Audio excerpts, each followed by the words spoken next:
Welcome back, everyone. Just thought I'd show you what it looks like early morning to jump in the tanker, set up. You've got to get here early, do all the checks.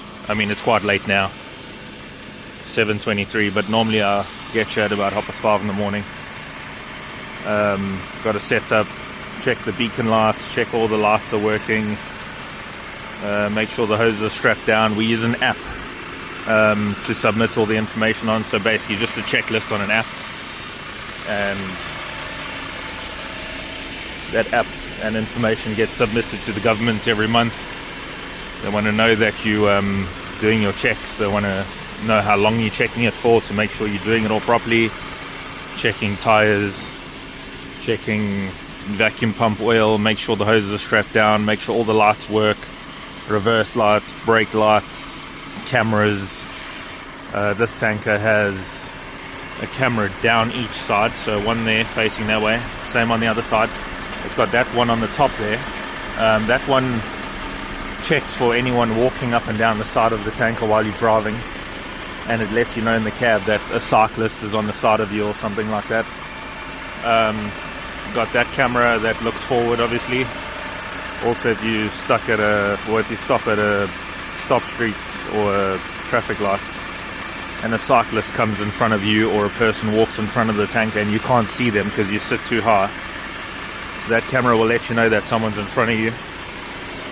And then it's got a camera down the rear over there. Sorry about the bright lights in your eyes. Over there. That camera obviously just looks backwards. You can use it for reversing on a screen inside, and yeah, they all record.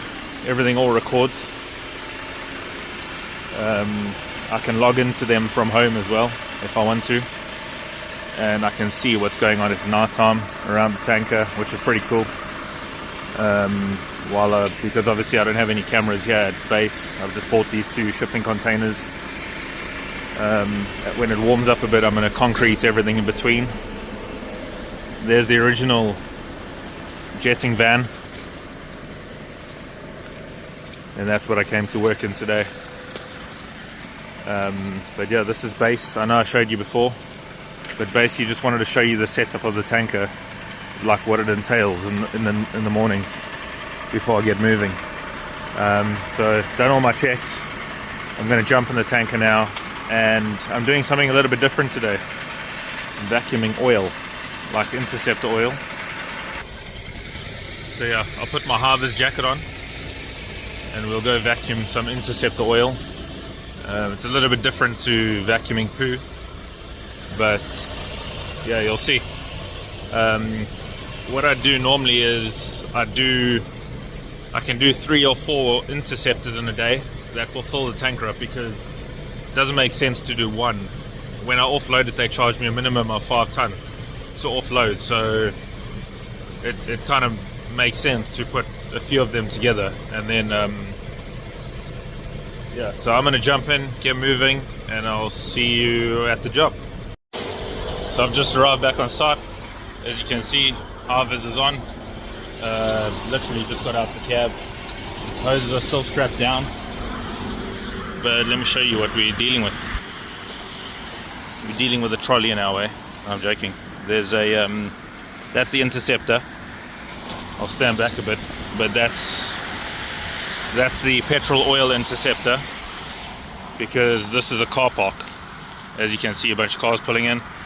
This is a car park, so all the stormwater drainage in the car park goes down the gullies, or the ACO drainage, and then it leads its way into this petrol oil Interceptor, because if any cars leak oil and stuff like that, the rain obviously washes it down. Instead of that going into the rivers and stuff, the oil gets intercepted in this oil Interceptor, and we vacuum it out. So I'm going to set up the hoses in that along, and then I'll start vacuuming. See you shortly. Okay, so hose is on. This is a vacuum tanker operator's dream. Whenever a job's only one hose, it's amazing. So that's a petrol oil Interceptor. the water comes in there, goes down, gets filtered. Well, it actually doesn't get filtered, it gets separated, because obviously oil floats on top of water, and yeah, through the process it leaves the oil behind, and the water then runs off, the clean water then runs off the top and into a ditch which is on the other side of the hedge. So this particular interceptor gets vacuumed twice a year. That's the law. And yeah, I also wanted to show you how I light it up. So I obviously use the Makita stuff, but you can get these lights off Amazon for DeWalt, Milwaukee, Makita, whatever, they're cheap as chips and they work well. Setting 1, setting 2. It's quite bright. It's plenty for what I need. So I just put them on the side of the chamber like that. Nice and steamy in there. And then yeah, so let's get vacuuming. As always, vent valve closed, vacuum pump on, turn up the revs. That gauge there, by the way, that pressure gauge is for jetting on the jetting reel. So whenever you're jetting, and this is all while that's building vacuum. This is all hydraulic, so you just pull the lever there. That obviously comes out like that. That through there. And then you just carry on like that. So yeah, I'm gonna wash down. So once I'm done vacuuming, I'll give this a wash down, then just vacuum the little bit left over in the bottom, and then yeah. Okay, hose is in the chamber. Open the sucky valve. Now we sucky. Woo. Hose knocked my light over. It's alright, you can see how quick it goes down. They're not very big.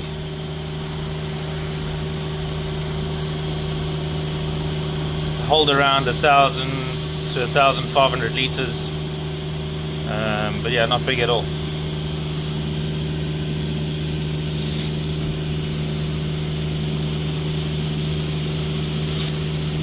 In the UK, this is called Interceptor cleansing.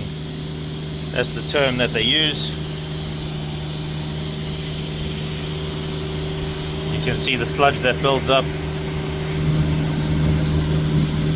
That's just sand and dust and hopefully no oil. But if there were to be oil in it, that wouldn't be a good thing. Although it does catch the oil, so that is the good thing. Sometimes you get to clients and you can actually see quite a lot of oil floating on the top, but this particular one, I maintain it. I've maintained it for a while now, and for about the last 2 years, so I know it's good. So see all that at the bottom, we give that a good wash out.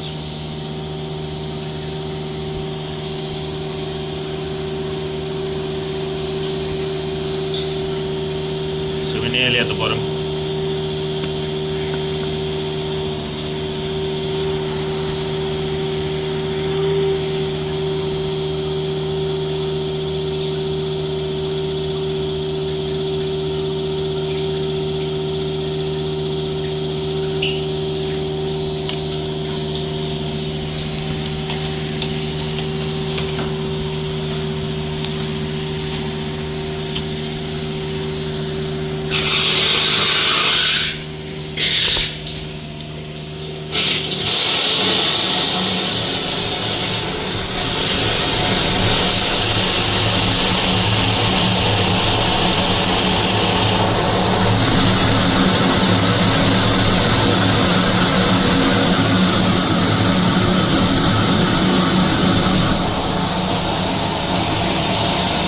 As you can see, there's a lot of sand and sludge at the bottom, which is expected. So I'll just give it a little bit of a vacuum, move the hose around in there a bit.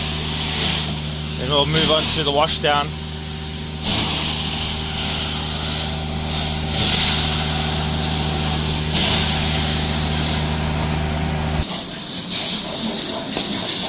Just give it a good wash down.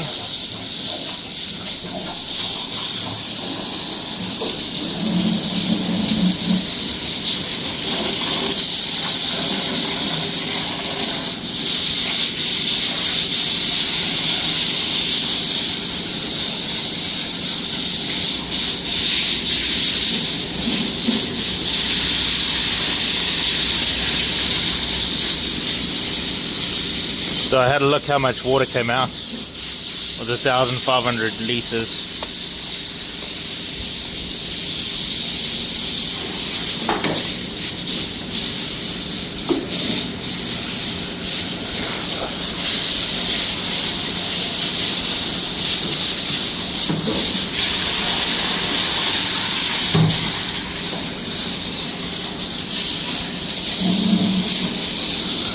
Looking a whole lot better. Pop the hose down here, just flush everything out.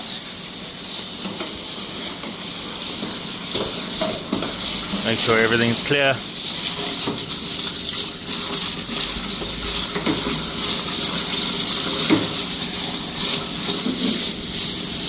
That's literally all it is. All you can ever do with these is just make them clean. It's not very hard. It's hard work, but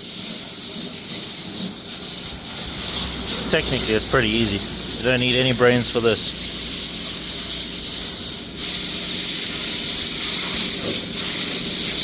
Looking really good in there now. Sorry about that.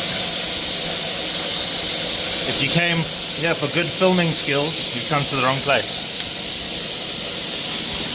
If you come to see things get messy, you came to the right place.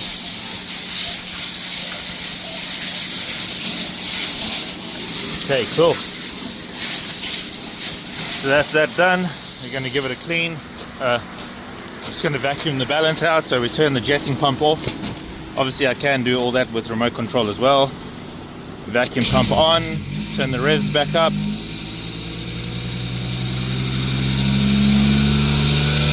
We'll close the sucky valve to let it build up some vacuum in the tank. And then we'll put it back on, vacuum the residual left in here, and then by the time I leave here, it'll be looking good. I'll have to use both hands shortly.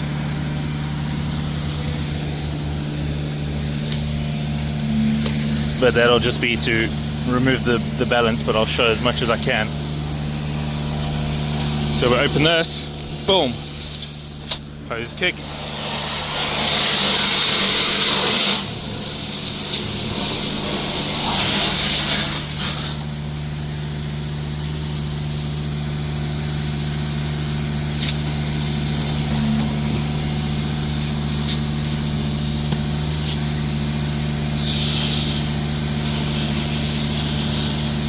Just busy sucking out that bit of water that I put in there.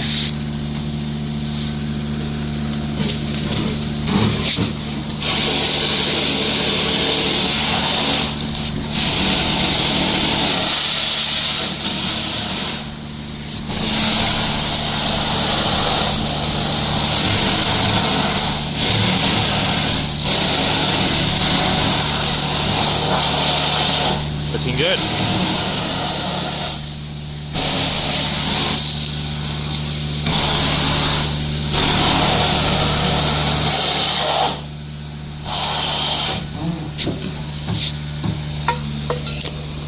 Hose is nice and dirty. This is looking clean. That's what they look like inside.